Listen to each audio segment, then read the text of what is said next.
नमस्कार दोस्तों। आज हम विकारी शब्दों के दूसरे प्रकार को पढ़ेंगे।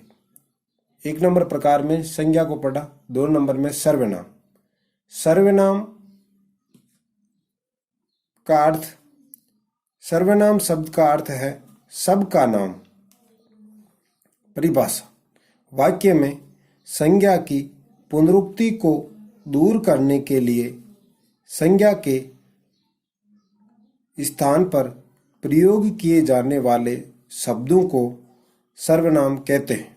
जैसे गुंजन विद्यालय जाती है, वह वहाँ पढ़ती है। पहले वाक्य में गुंजन तथा विद्यालय शब्द संज्ञाएं हैं। गुंजन व्यक्तिवाचक संज्ञा है और विद्यालय जातिवाचक संज्ञा है। दूसरे वाक्य में गुंजन के स्थान पर वह तथा विद्यालय के स्थान पर वहाँ शब्द प्रयुक्त हुए हैं। अतः वह और वहाँ शब्द संज्ञाओं के स्थान पर प्रयुक्त हुए हैं, इसलिए इन्हें सर्वनाम कहते हैं। सर्वनाम के प्रकार या भेद। सर्वनाम 6 प्रकार के होते हैं। पुरुषवाचक सर्वनाम, इसके 3 भेद होते हैं पुरुषवाचक सर्वनाम के। उत्तम पुरुषवाचक सर्वनाम, दूसरा मध्यम पुरुषवाचक सर्वनाम, तीसरा अन्य पुरुषवाचक सर्वनाम। सर्वनाम का दूसरा भेद, निश्चयवाचक सर्वनाम, तीसरा अनिश्चयवाचक सर्वनाम, चौथा प्रश्नवाचक सर्वनाम, पांचवा संबंधवाचक सर्वनाम, छठा निजवाचक सर्वनाम।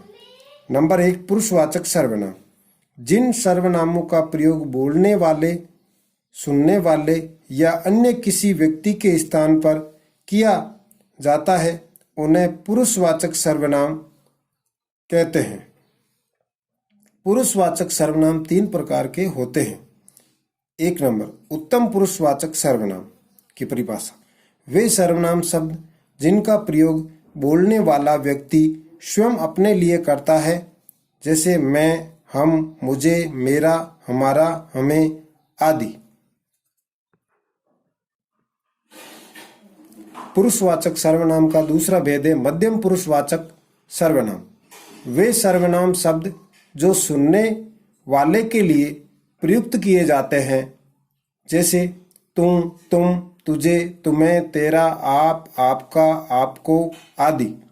हिंदी में अपने से बड़े या आदरणीय व्यक्ति के लिए तुम की अपेक्षा आप सर्वनाम का प्रयोग किया जाता है।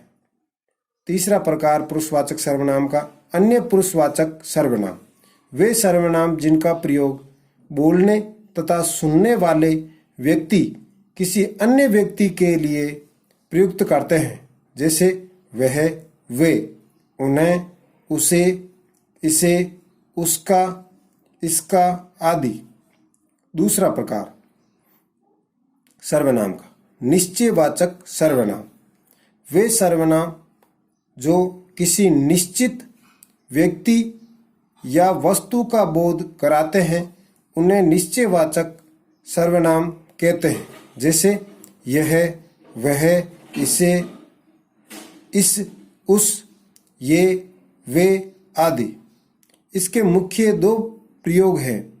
निकट की वस्तुओं के लिए यह, ये, दूर की वस्तुओं के लिए वह, वे। एक वचन में यह, बहुवचन में ये। इसी प्रकार से एक वचन में वह और बहुवचन में वे। तीसरा प्रकार है निश्चयवाचक सर्वनाम। वे सर्वनाम शब्द जिनसे किसी निश्चित वस्तु या व्यक्ति का बोध नहीं होता, बल्कि अनिश्चय की स्थिति बनी रहती है, उन्हें अनिश्चयवाचक सर्वनाम कहते हैं, जैसे कोई, कुछ। कोई सर्वनाम का प्रयोग प्राय प्राणीवाचक सर्वनाम के लिए होता है, जैसे कोई जा रहा है। कुछ सर्वनाम का प्रयोग वस्तु के लिए होता है, जैसे वह कुछ खा रहा है, किसी ने कहा था। वाक्यों में कोई, कुछ, किसी शब्द अनिश्चयवाचक सर्वनाम है। 4 नंबर प्रश्नवाचक सर्वनाम। वे सर्वनाम जो प्रश्न का बोध कराते हैं या वाक्य को प्रश्नवाचक बना देते हैं उन्हें प्रश्नवाचक सर्वनाम कहते हैं। जैसे कौन गाना गा रही है, वह क्या लाया, किसकी पुस्तक पढ़ी है।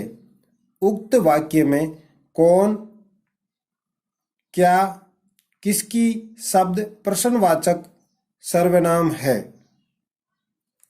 5 नंबर संबंधवाचक सर्वनाम। वे सर्वनाम जो दो पृथक पृथक बातों के स्पष्ट संबंध को व्यक्त करते हैं उन्हें संबंधवाचक सर्वनाम कहते हैं। दो उपवाक्यों के बीच में प्रयुक्त होकर एक उपवाक्य की संज्ञा या सर्वनाम का संबंध दूसरे उपवाक्य के साथ दर्शाने वाला सर्वनाम संबंधवाचक सर्वनाम कहलाता है। ये इसको और स्पष्ट कर दिया गया है यहाँ पर। जैसे जो, वह, जो, सो, जिसकी, उसकी, जितना, उतना आदि संबंधवाचक सर्वनाम है। उदाहरण देखें। जो पढ़ेगा सो पास होगा। जो सत्य बोलता है वह नहीं डरता।